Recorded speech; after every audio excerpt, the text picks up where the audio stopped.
Bonjour à toutes et à tous, c'est Bananway et aujourd'hui on se retrouve pour une toute nouvelle vidéo sur Dragon Ball Z Dokkan Battle. Aujourd'hui épisode 2 de la série où je reprends tous les Super Battle Road première génération jusqu'à arriver au Battle Road dernière génération qui sont les Extreme Battle Road, donc les plus difficiles. Et aujourd'hui très simple, on a fait déjà dans l'épisode 1 la super puissance, donc aujourd'hui ça va être l'extrême puissance avec en lead l'Omega Shenron et en ami leader le Janemba puissance Neo God. Et au niveau des rotations, ça va être très simple. Ça va être Janemba avec le Omega où il y a 5 liens qui proc. La C21 avec potentiellement le LR du Battlefield, excusez-moi, où je possède un doublon. Et où est-ce que je vais les mettre en rotation? Ça va être Majin Vegeta ZTER, le ZLR Black Goku Zamasu et le Broly ZTER puissance que j'ai privilégié au LR puissance, tout simplement parce qu'il a plus de défense quand il part en SP. Au niveau des objets de soutien, très simple, C8, Whis, Princesse Ebi, Phantom Portier. Et on est parti pour vous présenter cette petite équipe dans l'épisode 2. On a déjà une rotation de fait, c'est parfait, tout simplement parce que Janemba et Omega Shenron, je vais vous montrer les liens qui proc, c'est une très très bonne rotation. Sachant que Omega a comment s'appelle, un debuff de base si je ne m'abuse. Voilà, il debuff de 40% l'attaque de tous les ennemis. Il a pour lui attaque et def plus 80%. Il a un ki plus 2 attaque plus 40% pour les alliés de catégorie puissance maximale. Donc si vous jouez en puissance maximale, bah, sachez que vos alliés gagneront 40% d'attaque. C'est assez insane, je vous avouerai. Et le Janemba très très simple, attaque plus 80%, garde activée contre toutes les attaques et chance moyenne d'en éviter certaines. Attaque spéciale incluse, même si on sait très bien que le Janemba ne va jamais proc son esquive, car c'est un mythe, c'est une légende. Et le petit Vegeta hein, que je ne présente plus, où quand il se trouve contre un ennemi de famille de Sangoku, il va prendre attaque et def plus 25% par sphère de ki obtenue. Voilà. Donc là ce qui va être intéressant c'est juste de prendre ceux qu'il a avec Janemba. Ils ont tous attaque moins 40%, donc je vais pas mettre d'item. Et je vais focus directement le Satan pour essayer de le stomp, juste de le finir, de lui mettre une grosse clacasse derrière la tête. Et pour voir comment ça se passe. Donc là, voilà, 9000, c'est ultra correct. 9000, il part à 1,2 million, mais vraiment c'est assez incroyable. Alors quand je disais qu'il y avait 5 liens qui proquaient avec le Janemba, c'est s'il perd voilà, assez de PV, il y a potentiellement boss qui s'active. Donc ça fait un lien en plus, parce que là ils avaient que 4 liens quand je vous l'ai montré. Mais grand max vraiment ça va être ouais, ça va être 5 liens avec boss qui s'activent. Donc là 1 500 000 de valeur d'attaque parce qu'il n'y a pas il n'a pas eu les attaques et def plus 25% vu qu'il n'y a pas d'ennemis de catégorie famille de Sangoku. Et là on a une semi deuxième rotation avec le Zamasu Goku où on va debuff le petit bout. Et on va voir ce qui donne ce petit garnement. Simplement parce que il a peut-être attaque et def plus 66% pardon, et attaque et def plus, enfin attaque plus 20% pardon, max 60% par les catégories ligne Diabolif, sauf qu'il est tout seul, donc il n'a que attaque plus 20%. Et en face, il n'y a pas d'ennemis Super Saiyan pour l'instant, donc il ne gagnera pas ki plus 9. Donc pour l'instant, nous devons juste prendre. Ah, je pense que je vais devoir faire un choix là. Je pense que je vais devoir faire un choix. Parce que lui, il débuffe l'attaque et la défense. Et lui, techniquement, il diminue l'attaque. Donc je pense que je vais debuff le bout aussi. Et le Broly ne va pas partir en spé pour l'instant. Et on va mettre peut-être un petit item du style Princesse Ebi, ça me paraît correct. Princesse Ebi me paraît correct. Vu que le Broly ne part pas en spé, c'est pas forcément judicieux. Donc là, un premier debuff qui est appliqué. Voilà, une belle attaque spé. 698 000 plus le debuff, ça fait toujours plaisir. Ça fait extrêmement plaisir même. Donc comme je vous le disais dans l'épisode 1, les Battle Road de première génération, ce n'est plus ce que c'était, tout simplement parce que là vous voyez la barre des PV descend extrêmement vite. Extrêmement vite, c'est vraiment très facile de les finir. Donc là voilà, il y a toujours les liens qui proc. Et on va essayer de voir si des liens proc en supplément. Non, donc voilà. La petite C21, qu'est-ce qu'elle fait? Elle récupère 10% de ses PV quand elle part en spé. Elle a qui plus 3 attaque et def plus 90% pour elle-même. Et elle débuff l'ennemi attaqué pendant 2 tours de 20%. Donc avec le debuff du Omega Shenron ici, je ne risque rien. On va essayer de finir Videl avec le Zamasu Goku au tour d'après. Donc là on va essayer de debuff uniquement le bout.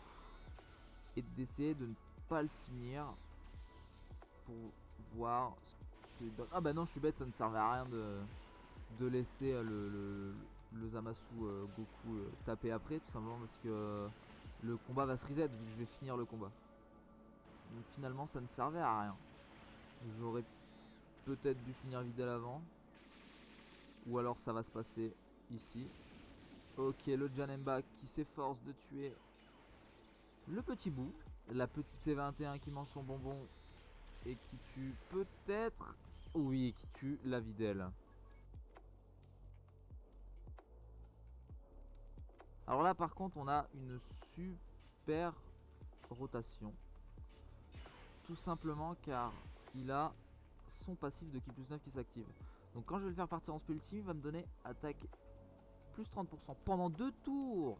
Donc c'est à dire que le tour d'après avec Omega et Janemba, ils vont bénéficier du boost d'attaque.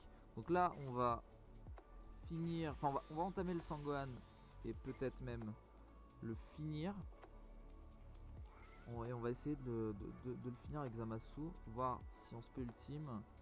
Il augmente son attaque et sa défense. C'est-à-dire qu'il va être plus tanky. Est-ce que je claque un item ou pas? Là c'est ça la question. C'est parce qu'en fait si lui je vais pas lui donner beaucoup de ki. Donc sa défense va rester à 30 000. Et vu qu'il n'y aura pas de debuff potentiel, je pense que je vais claquer un item. Je vais sûrement claquer un petit whis. Le petit whis. Attendez. Attendez. Il a quand même 5 ki. 5 ki. Non 5 ki c'est beaucoup trop peu. 5 ki c'est beaucoup trop peu. Je prends pas de risque. Au moins on est sûr de tanker. 15 000 voilà. 1 200 000 de valeur d'attaque. C'est peu parce qu'il n'y a personne de lignée diabolique. Il a que attaqué def plus 66%. C'est très peu mais il fait le café. Il fait le café.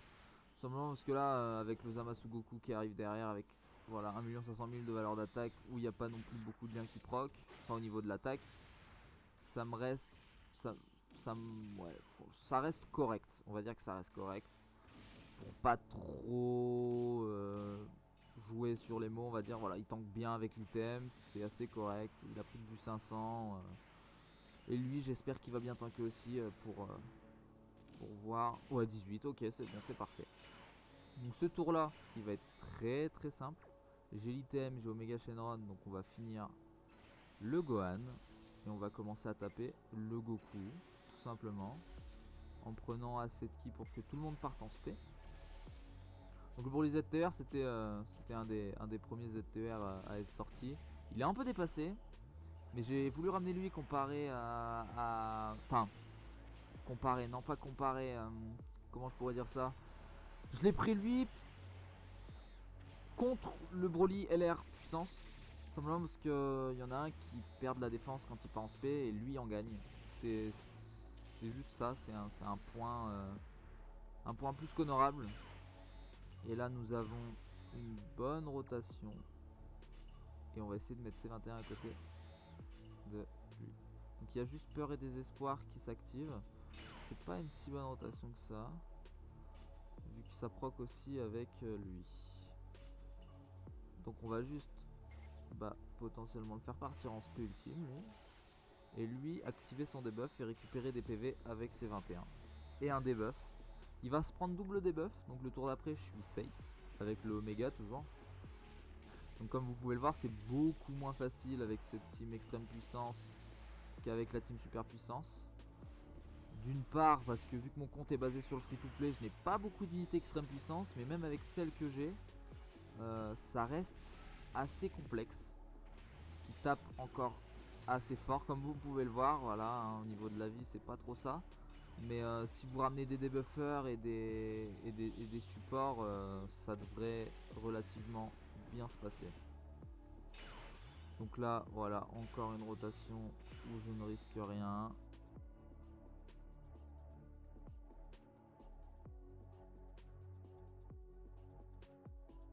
Et là, c'est Vegeta et Trunks, donc son passif s'active car c'est un ennemi de catégorie Super Saiyan. Voilà.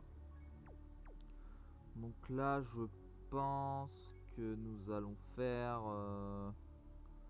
nous allons laisser lui en première ligne. Voilà, comme ceci. On va le faire attaquer avec... Le Vegeta va se prendre un debuff.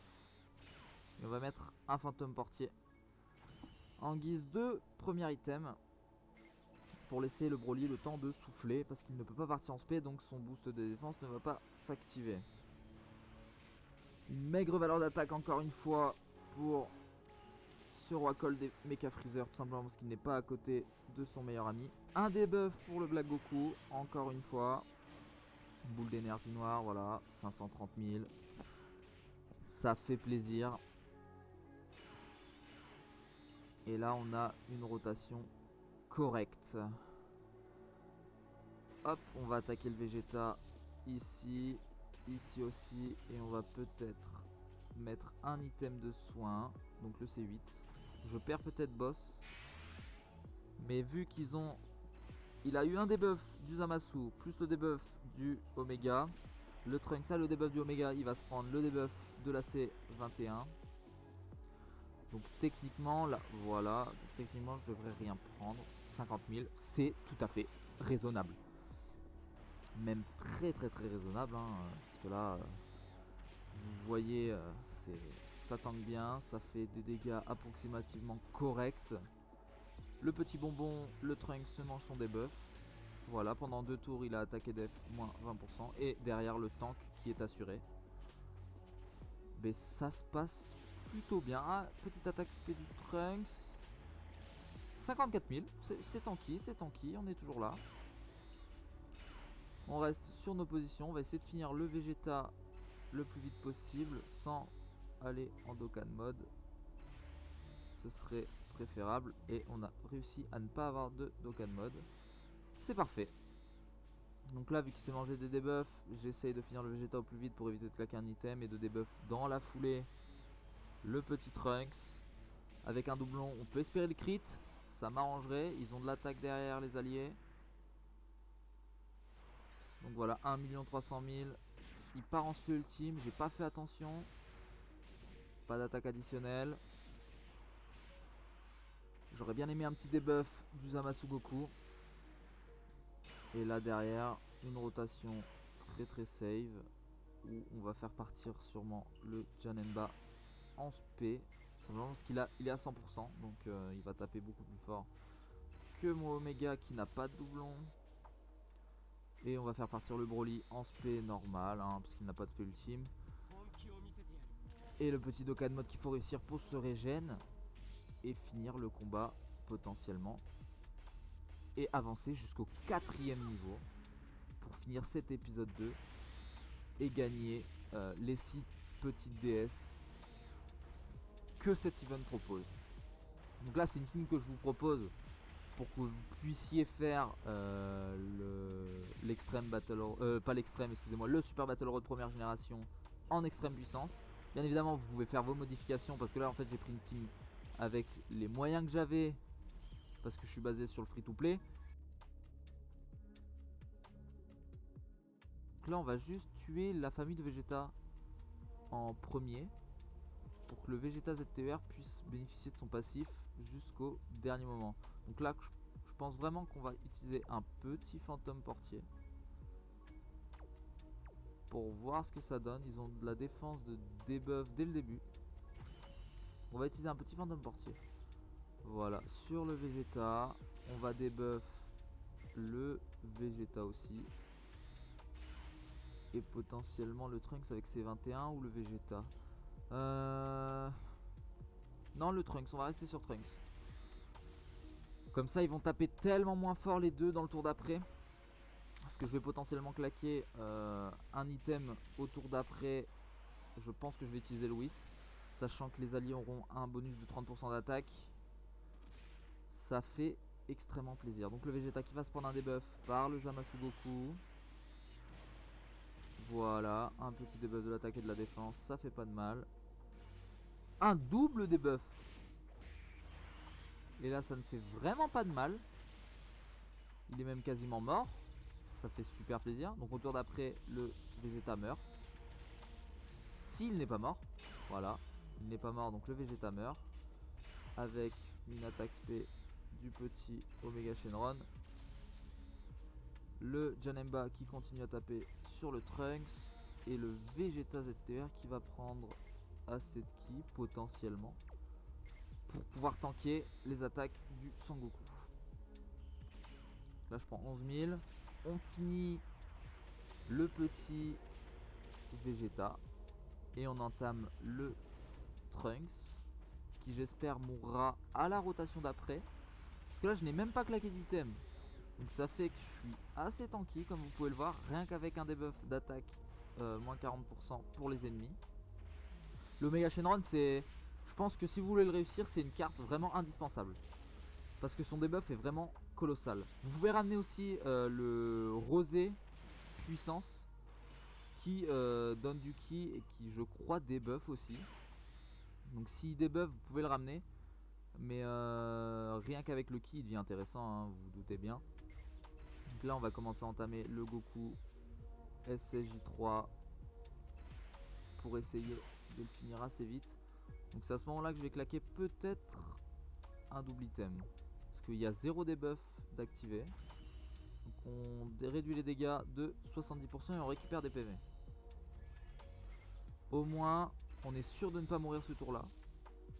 Donc le Sangoku qui va j'espère prendre énormément de dégâts sur cette spé ultime, peut-être en critique. D'ailleurs à noter que cette spé là est vraiment assez jolie. Voilà un petit critique qui fait plaisir. Donc je me prends une attaque spé, j'ai bien fait de double item hein. Voilà 33 000, au moins on est sûr. On reste au-dessus des 300 000 PV et il se prend un petit debuff. Double petite attaque, 3 petites attaques. Assez plaisir ceci. Et on se prend une dernière petite attaque spé sur le Broly. 30 000. Et la transformation de C21. Ça fait plaisir. Une petite transformation. On récupère encore des PV. Et là, il y a un lien en plus qui proc transformation. Et qu'est-ce qu'elle fait désormais? Elle diminue l'attaque et la défense avec son attaque spé. Et elle gagne attaque et défense plus 130%, pardon, et qui plus 3 au début du tour. Et récupère 13% des PV. Lors d'une attaque spéciale, annule la garde de l'ennemi. Comment dire que c'est assez satisfaisant d'attaquer avec, je pense. Donc le Janemba attaque toujours sur le Goku et on va débuff le Sangohan pour le tour d'après, où il y a encore le Whis sur ce tour là, donc on ne risque rien. 250 000 de valeur d'attaque, je pense que là elle va nous servir, ça va être assez agréable.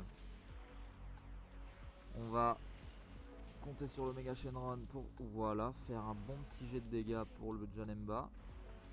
Et on compte sur le Janemba pour critique peut-être. Vu qu'il est à 100% la leader. Ok, il n'a pas crit, mais on a fini le Sangoku. On entame le Sangohan avec un petit debuff. Ça fait extrêmement plaisir. Oh, même un critique. Et on se prépare avec, bien évidemment, le petit Metal Freezer. Enfin, Freezer Mecha et Roi Cold avec une seule ultime.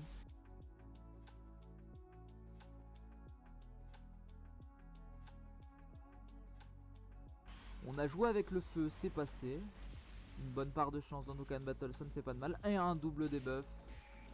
Enfin, on commence le Sangoten avec un debuff. Voilà. Et on va... Oh, triple attaque spé, triple debuff. Si ça aurait été la même cible.